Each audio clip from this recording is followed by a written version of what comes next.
सब काम हम ही लोग करें, आप लोगों को कुछ नहीं करना है। आप लोग खाली चिलम फूको, हम लोग सब करें। जनाजा पढ़ाएं हम, निकाह पढ़ाएं हम, कुरान खानी करें हम, मिलाद खानी, फातिहा खानी, दुरूद खानी, सब। बच्चा रोए तो फूंक के चुप करो, नहीं रोए तो क्यों नहीं रोता फिर उसको फूको। सब काम हम ही लोग करें, आपको कुछ नहीं करना है। जिंदाबाद जिंदाबाद। खाली मॉल में बैठ के मौलाना की बुराई करना है। कोई मौलाना अगर होटल में बैठ गया आधा घंटा, ये मौलाना आदत ठीक ना बा, ये होटल में बैठ, तो होटल में नहीं क्या तुम्हारे सर में बैठेगा? एक मौलाना को अगर होटल में बैठ लिया तो बुराई शुरू। भाई वो भी तो इंसान है। 4 दिन मोहल्ले से चले गए, बेटा बीमार है, बेटी बीमार है, उनके पीछे। याद रखो ये उलमा की जमात जो बची है, आज से 20 साल पहले ना तू रबीउल अव्वल जानता था, ना 11वीं जानता था, ना छठी जानता था। इन्हीं उलमा ने 6-7 हजार तनख्वाह लेके तेरे मोहल्ले में बैठ के टूटी चटाई में सो के तेरे बाल बच्चे को पढ़ाया। आज वही तेरा बेटा नबी के जन्मदिन के मौके पे, जश्न ईद मिलादुन नबी के मौके पे गलियों को सजाता है, घरों को सजाता है, घरों को सजाता है, जश्न ईद मिलादुन नबी मिलाता है, हाथ में झंडा लेता है, सीना तान के महात्मा गांधी चौक में कहता है, कौन देता है देने को मुंह चाहिए, अरे देने वाला है सच्चा हमारा नबी है। जिंदाबाद जिंदाबाद। ये मदरसा ना होता तो कुछ नहीं। ये मदरसा के जो है, जो मदरसा देखते हो, इसके अंदर घुसोगे तो मोबाइल में सीखो ऐप है, वहां घुसोगे तो गाना सुन के निकलोगे, लेकिन मदरसे में घुसोगे कुरान सीख के निकलोगे, नमाज सीख के निकलोगे, अदब सीख के निकलोगे, इश्क मुस्तफा में डूब के निकलोगे। सुभान अल्लाह सुभान अल्लाह। मदरसे पे कोई ध्यान नहीं। 2-4 मौलाना है, वही लोग मदरसा लेके खींच खाच के चला रहे। अगर किसी के दरवाजे पे कोई मोहतमिम जाके खड़ा हो गया, अब्बू कहाँ है बेटा, थोड़ा बुला दो वाले साहब को। घर पे अब्बू नहीं है, घर में सोया हुआ है। सोच रहा चंदा मांगने आएगा, बल इस्लाम खतरे में। 50 रुपया देने में पूरा खानदान कोमम चला जाए। 300 रुपया डेली हर महीना में रिचार्ज करते हो, अंबानी खत्म देते हो 350, तब दर्द नहीं होता। तेरी बेटी देती है 300, तेरा बेटा देता है 300, तुम देते हो 300, तुम्हारी बीवी देती है 300, तुम्हारा बड़ा बेटा 300, तुम्हारा छोटा बेटा 300। एक के घर में 1500 करके रिचार्ज करते हो मोबाइल में। तब तुम गरीब नहीं, तब तुम फकीर नहीं, तब तुम यतीम नहीं, तब तुम कमजोर नहीं। जब जाकर मस्जिद के इमाम की तनख्वाह अगर 8000 से 9000 कर दे, गरीब है, काम काज नहीं चलता। जिंदाबाद। वाह वाह वाह, हक है भाई, वाह। बोले सलाम खतरे में। वाह वाह वाह वाह। एम भी अगर रात में खत्म हो जाए, एम भी खत्म हो जाए तो इनका बेटा 30 रुपया में भी मार के सोता है। हाँ 29 का नींद नहीं आती है, माथा खराब है। हाँ? अरे ये मौलाना, हम तो कहते हैं तमाम उलमा किराम से गुजारिश है, कोई कमेटी बनाइए, कोई कमेटी ना, ये कौम जीने नहीं देगी। 8000 9000 में इस्तेमाल कर रहे हो, क़यामत के दिन हिसाब देना होगा, अलग से सदस्यटी को हिसाब देना होगा। अपना हिसाब दो, मस्जिद का हिसाब दो। इमाम को कितने तनख्वाह देता था? 9000, 8000, 7। सोचा इस महंगाई में जब सिलेंडर ना मिले, पेट्रोल ना मिले, इमाम की तनख्वाह ना बढ़े तो पेट्रोल कभी नहीं मिलेगा, ना सिलेंडर मिलेगा। मेरे दोस्त, कम से कम इमाम की तनख्वाह पे गौर करो। ये जश्न दस्तारबंदी, ये बच्चे जो भी आएंगे आपके बीच में, मदरसे के बच्चे आएंगे आपके बीच में, कितनी मेहनत क्यों उस्ताद से पूछो। आपके बच्चे आपके मोहल्ले में रह के, घूम के, खा के, कुछ नहीं। आप कहाँ बाहर का बच्चा है, जितने बच्चे से बाहर के होंगे, दस्तार लेने वाले से बाहर ही के होंगे। जिस मदरसे में, जिस मोहल्ले में मदरसा होता है, वहाँ बच्चे नहीं पढ़ते, वहाँ बच्चा घूमता है, क्रिकेट खेलता है। बाहर का बच्चा आके आपके मोहल्ला में आपकी कमाई, आपका धावन चावल, आपका पैसा रुपया टका कोड़ी खा करके हाफिजी बन गए, और आपका बेटा मोहल्ले के चक्कर काट के, मदरसे का चक्कर काट के पौजी बन गया, कुरान पढ़ने के लायक नहीं बचा। इसलिए औलादों को इतना पढ़ा दो ताकि कम से कम जब जलसे में आने लगे तो ये ख्याल रहे कि मैं नबी के नाम के जलसे पे जा रहा हूं, सर पे टोपी लेके जाएंगे। जब मस्जिद के दरवाजे से गुजरे तो अदब से सलाम कर ले, अंदर घुसे तो नमाज पढ़ ले, बाहर आके माँ बाप को देखे तो खिदमत कर ले, घर में कुरान रखे तो तिलावत कर ले, उलमा से मिले तो अदब कर ले, जलसे में बैठे तो अमल कर ले, और समाज में बैठे तो इंसाफ। वाह वाह वाह, जिंदाबाद जिंदाबाद।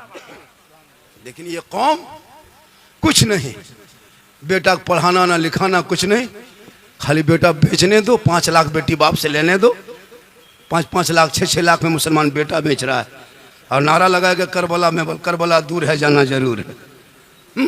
जो इमाम पाक ने अपने बेटे को मैदान करबला लेके गए थे 18 साल की उम्र में, कहा बेटा चल करबला जाना होगा, दीन बचाना होगा, घोड़े पे चढ़ना होगा, कुरान बचाना होगा, तलवार उठाना होगा, शरीयत बचाना होगा, मैदान में उतरना होगा, सजदा बचाना होगा, गर्दन कटा के नाना का गिरता हुआ झंडा बचाना होगा। तुम बेटी बाप से 5 लाख 6 लाख KTM गाड़ी बुलेट मांगता है, और लेकर के बेटा बाप 30-35 स्कॉर्पियो रिजर्व करता है। जो बेटा बाप जिंदगी में टोटो में ठीक से भाड़ा नहीं दिया, वो जा रहा 30-30 गाड़ी लेके बेटी बाप के यहाँ, और मोहल्ले के जितना नंगा भूखा फकीर सबको ले उठा के चल दिया। चलो हम अलवा भुंजिया खा के गया, वहाँ बैठ के कहता बोल हड्डी पीस हड्डी पीस। ये मुसलमान पटाखा लेके जा रहा है, डीजे लेके जा रहा है, मौला मना करने हजरत आप लोगों की बात आज नहीं चलेगी, आज ये लोग लड़का लोग नहीं मानेगा। ये कौम जो अपने ईमान की बात ना माने, जो उलमा कहे कि उन पैसों को बचा लो, जो शादियों में फजूल खर्ची करते हो, उन्हीं पैसों को मोहल्ले के मकतब में लगा, मस्जिद में लगा। आज क्यों हमारे बच्चे बिगड़े हैं? 60 साल का बच्चा मोबाइल में खेल रहा है, 10 साल का बच्चा यूट्यूब देख रहा है, 11 साल का बच्चा इंस्टाग्राम चला रहा है, 12 साल के बेटे अश्लील वीडियो देख रहा है, 13 साल में जवान, 15 साल में दीवाना, 16 साल में मजनू, 18 साल में घर से बाहर। कोई मतलब नहीं दीन से। अभी कुर्बानी करेंगे, कुर्बानी अपना जानवर खुद करना चाहिए, लेकिन नहीं। 5-5 बेटा है, कुर्ता पजामा टोपी पहन के खुशबू लगा कैसे घूम रहा है। न तो मौका में अरफात के मैदान से उठ के यहीं आया है और कुछ नहीं जानता है। हजरत खस्सी कुर्बानी कर, थोड़ा चलिए जल्दी। लड़का लोगों को देखिएगा, अरे बाप नहीं अब तक याद नहीं। आज 50 साल से 40 साल से खस्सी कुर्बानी दे रहे हो जानवर, अब तक नियत याद कर लेता कोई बेटा 5-6 बेटा। खस्सी तो बहुत बड़ी चीज है, मुर्गी नहीं जब कर पाता है। मुर्गी लेके मदरसा गेट में यतीम टूअर की तरह खड़ा है, हजरत थोड़ा मुर्गी जब करवाते। ये मुसलमान 50 साल से ईदगाह आ रहा जा रहा, ईद की नियत याद नहीं। गुजरात बम्बे से वापस आया, पूरा कपड़ा पूरा खानदान का सूट लेके आया, और इमाम के कमरे में 29 रमजान को जाके बैठा, पूछ रहा हजरत चांद की क्या खबर है, चांद की खबर पूछ रहा है। हजरत सब इंतजाम कर लिए, बम्बे में थे, गुजरात में थे, आ गए, बाल बच्चों के साथ ईद की नमाज पढ़ेंगे। सब कपड़ा उपड़ा ले लिए, मिठाई वगैरह खरीद लिए, लच्छा उच्छा सवई वगैरह सब जुगाड़ इंतजाम कर लिए, बस सिर्फ ईद की नमाज की तैयारी में लग गए। इमाम ने पूछ लिया ईद की नियत याद है? बस इसी चीज की कमी है, वरना सब तैयार है। 50 साल से ईदगाह जा तो शर्म नहीं आती? सब कुछ कर तो ईद की नियत याद नहीं। इमाम ने कहा 6 जायद तकबीर के साथ 2 रकात ईद उल फितर की नमाज पढ़ने वाजिब, हाथ उठाना बांधना, हाथ उठाना छोड़ना, बांधना छोड़ना। ये बेचारी कौम सुनते गई, भूलते गई। इमाम ने ईदगाह में कहा अल्लाहु अकबर, बीच में हाथ वाला लटका के आगे वाला देख रहा है गिराया है कि नहीं गिराया। अब इस्लाम खतरे में है।